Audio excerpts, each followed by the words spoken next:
ওম শান্তি। আজ 16/11/2023 প্রাত মুরলি।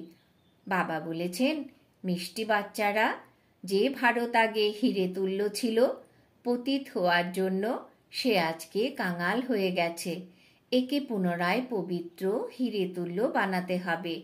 মিষ্টি দৈব বৃক্ষের স্যাপলিং লাগাতে হবে।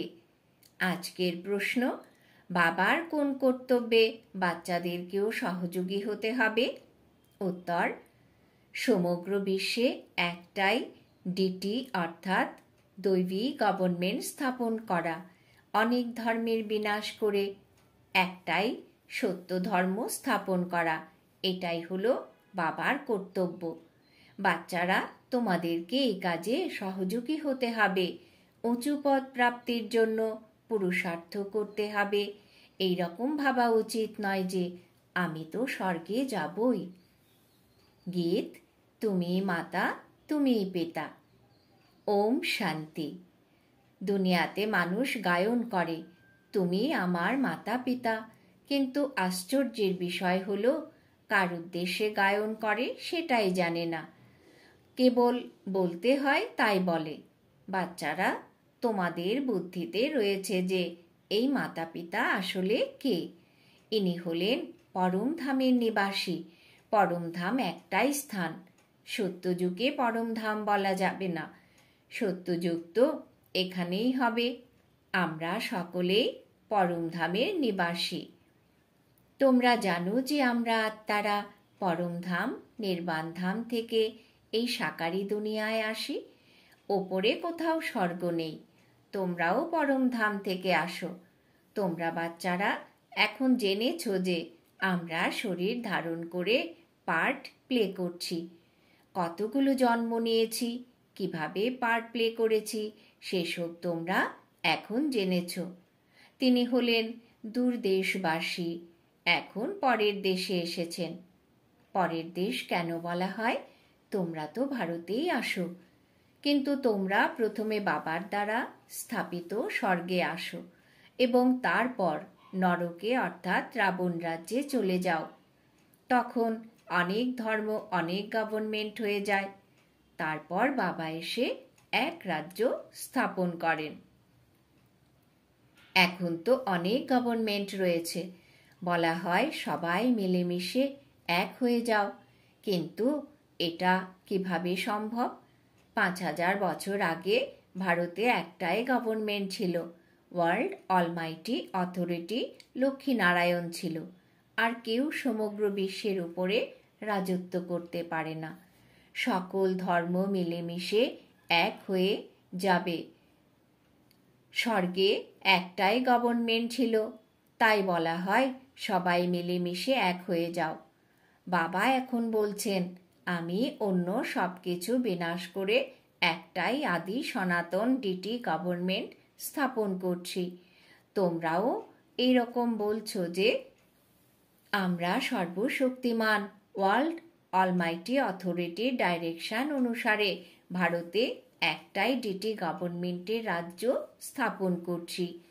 ডিটি গভর্নমেন্ট ছাড়া আর কখনো একটাই গভর্নমেন্ট থাকে না। 5000 বছর আগে ভারতে অথবা সমগ্র বিশ্বে একটাই ডিটি গভর্নমেন্ট ছিল। এখন বাবা এসেছেন পুনরায় বিশ্বে সেই ডিটি গভর্নমেন্ট স্থাপন করতে। আমরা বাচ্চারা হলাম তার সহযোগী। গীতাতে এই রহস্য আছে। এটা হলো রুদ্র জ্ঞান যজ্ঞ। নিরাকারকেই রুদ্র বলা হয়, কৃষ্ণকে বলা হয় না। রুদ্র নামটাই নিরাকারের। অনেকগুলো নাম শুনে মানুষ মনে করে রুদ্র আর সোমনাথ আলাদা। সুতরাং এখন একটাই ডিটি গভর্নমেন্ট স্থাপন হচ্ছে। কেবল এটা ভেবেই খুশি হওয়া উচিত নয় যে আমি তো স্বর্গে যাবই। দেখো, নরকে মানুষ একটু উঁচু পদ পাওয়ার জন্য কত কি করছে। একদিকে যেমন উঁচু পদ পাওয়া যায়, সেই রকম অনেক উপার্জনও করে।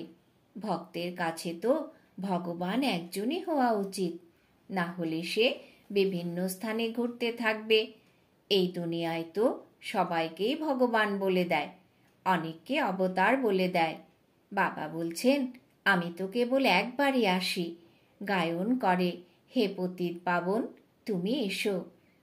এখন সমগ্র দুনিয়ায় পতিত, তার মধ্যে ভারতই সব থেকে পতিত। ভারতী এখন কাঙাল হয়ে গেছে। ভারতী এক সময়ে হিরে তুল্য ছিল।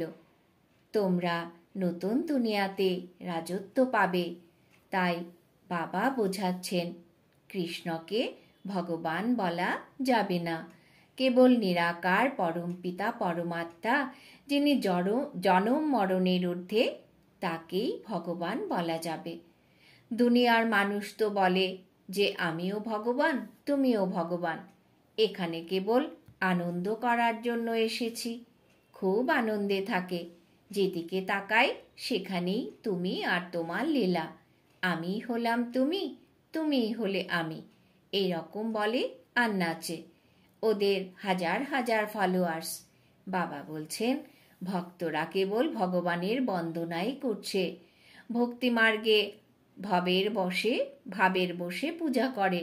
বাবা বলেন, আমি তাদের সাক্ষাৎকার করিয়ে দেই, কিন্তু ওরা আমার সাথে মিলিত হয় না। আমি হলাম স্বর্গের রচয়িতা। এমন নয় যে আমি ওদেরকে স্বর্গের উত্তরাধিকার দেই। ভগবান তো একজনই। বাবা বলছেন, সবাই পুনর্জন্ম নিতে নিতে অবলা হয়ে গেছে। এখন আমি পরমধাম থেকে এসেছি।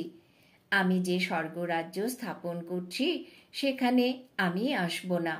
অনেক মানুষই বলে, আমি তো নিষ্কাম সেবা করছি, কিন্তু সে না চাইলেও ফল তো তাকে ভোগ করতেই হবে।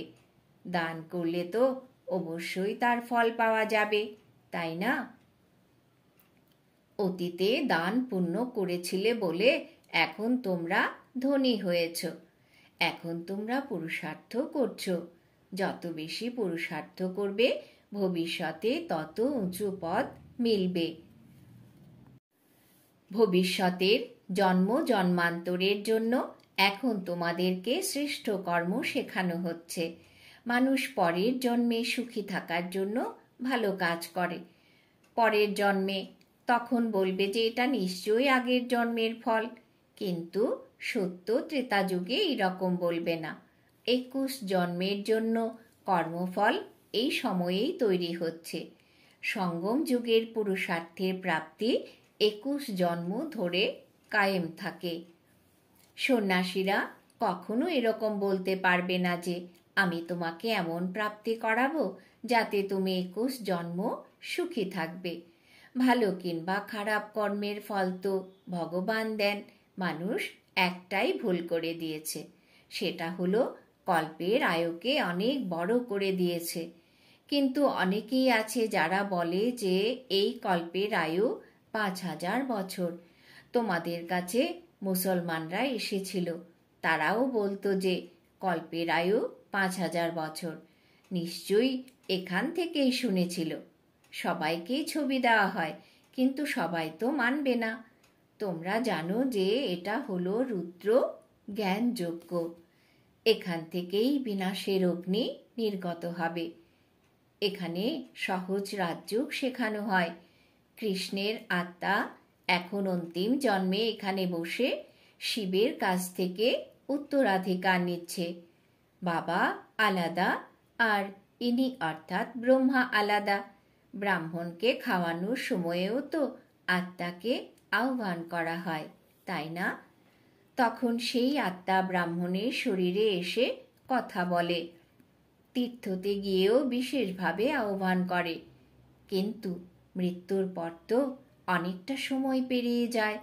তারপরেও সেই আত্মা কিভাবে আসে? সে এসে বলে যে আমি খুব সুখে আছি, অমুক পরিবারে জন্ম নিয়েছি।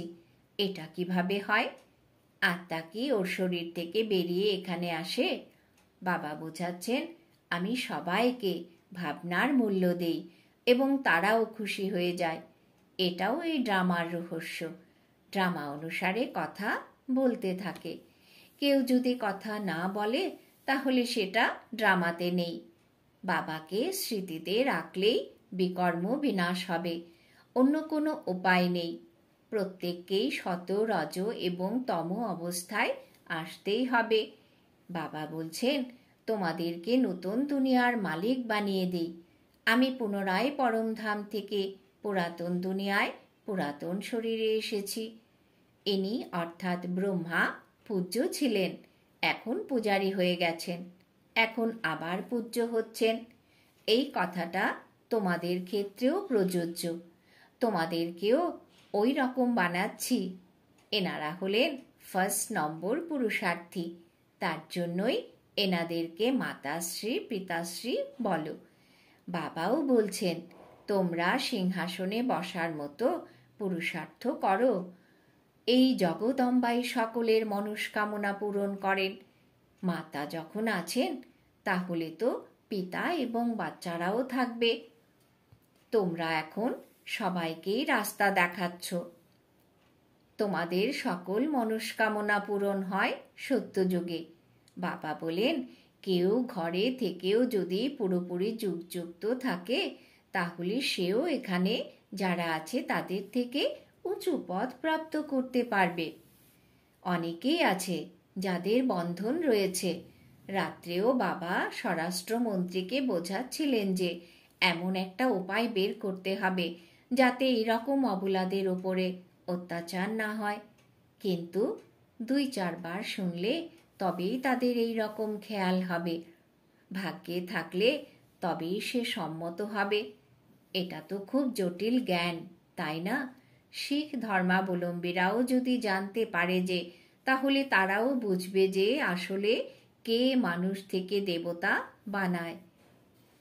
এক ওঙ্কার সতনাম, এটা তো তারই মহিমা। তিনিই হলেন অকাল মূর্তি।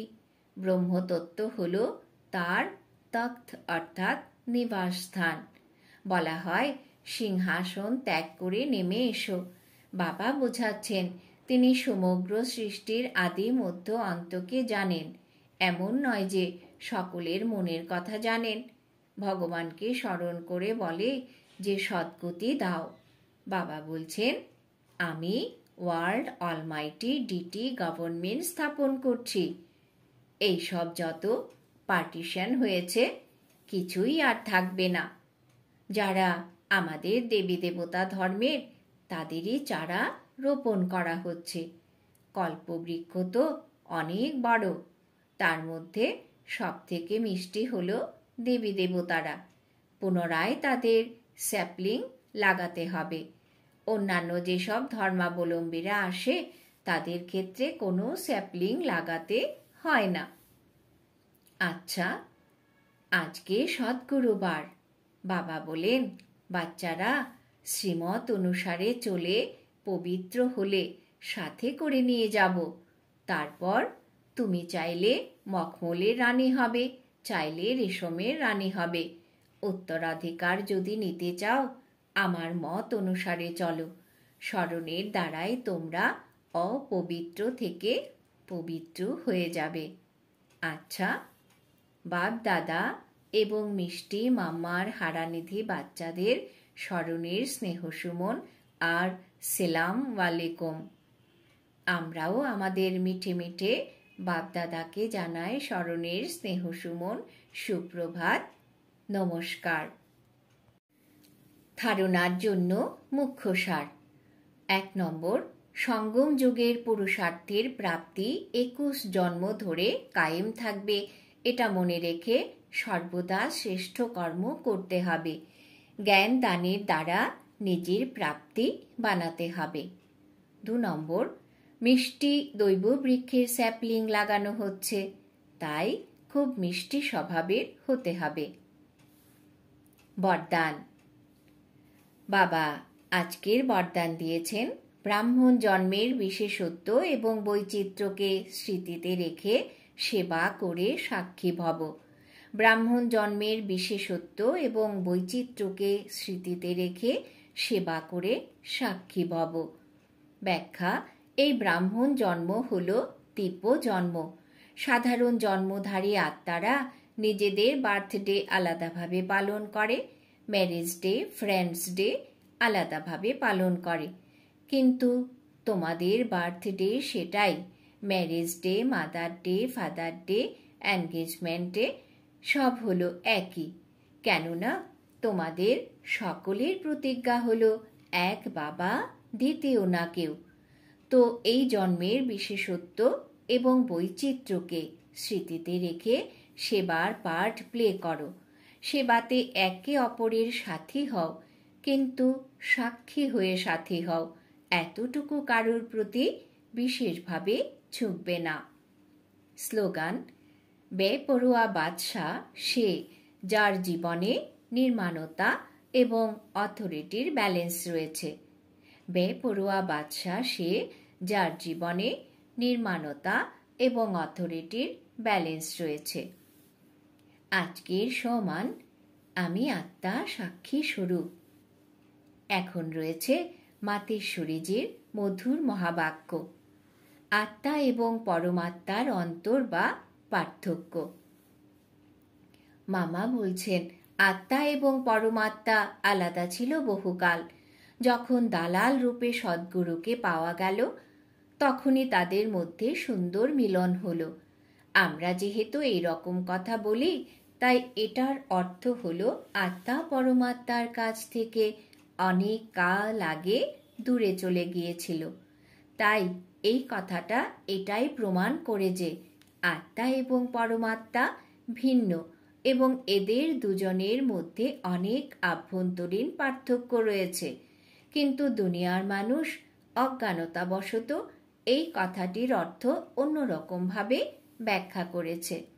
বলেছে, আমি আত্মাই হলাম পরমাত্মা, কিন্তু আত্মার উপরে মায়াবী আস্তরণ থাকার কারণে নিজের আসল স্বরূপকে ভুলে গেছে এবং যখন সেই মায়াবী আস্তরণ সরে যাবে, তখন আত্মা পুনরায় পরমাত্মা হয়ে যাবে। ওরা এই রকম মনোভাব থেকে আত্মাকে পৃথক বলে থাকে।